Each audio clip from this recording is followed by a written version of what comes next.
उस पार्टी से बचपन से लेकर अभी तक हमने बहुत ही प्यार पाया। अज्ञाओं में जाएंगे अरुण यादव हैं, भोजपुर जिला में।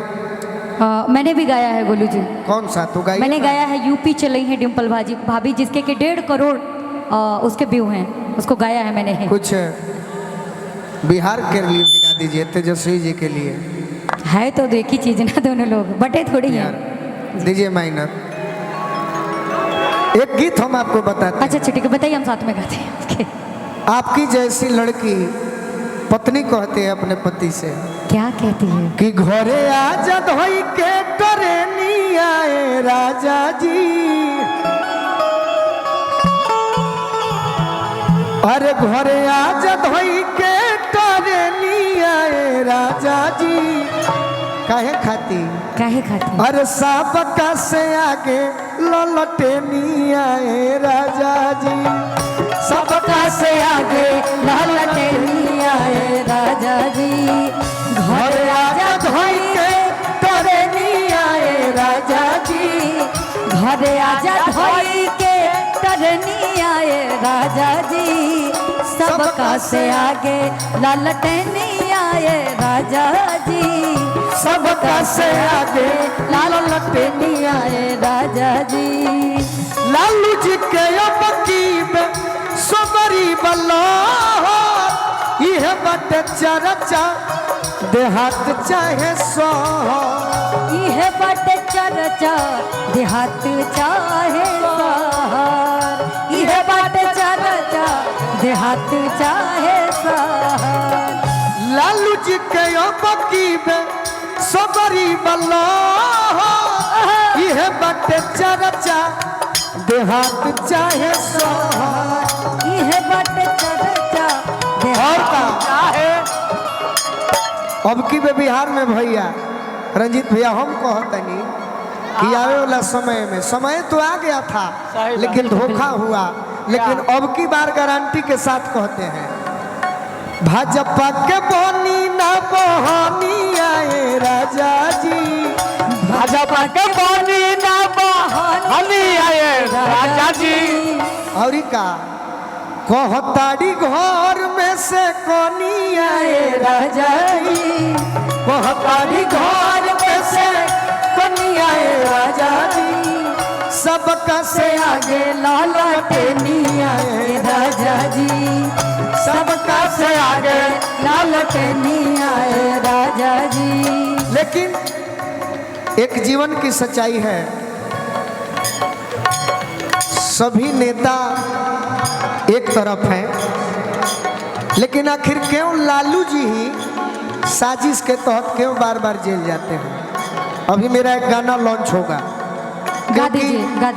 नेता देखिए, हम कलाकार हैं, गाना तो भाजपा में भी है, बिल्कुल कांग्रेस में गाना है, लेकिन बालमोहन जी के तरफ से। लेकिन कलाकारों को जो सबसे ज्यादा अगर प्यार करता होगा तो हमारे लालू जी हैं। लालू जी हमने सुना था, अपने आंखों से देखा है जी।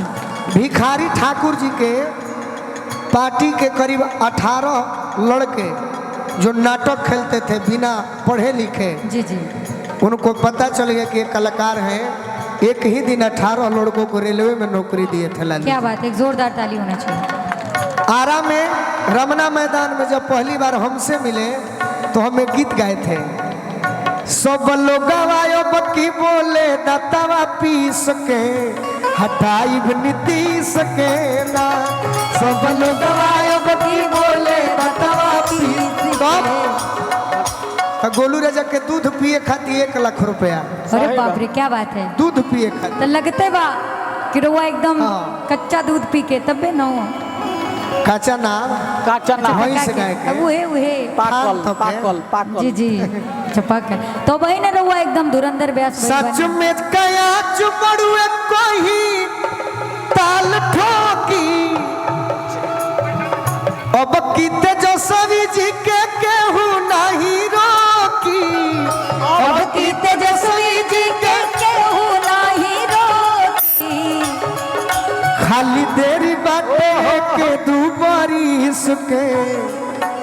खाली देरी बाटे के दू बरिस के हटाइब नीतीश के ना सब लोग अब की बोले दांत पीस के हटाइब नीतीश।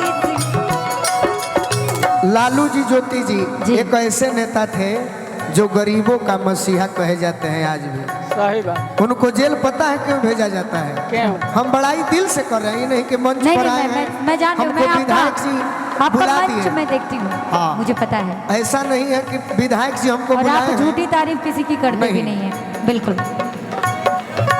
नीतीश जी का हाल भी हम जानते हैं एकदम कि कहिए। लाल का पीला कोइले हरा कोइले लाल हो, पीला कोइले हरा कोइले लाल हो।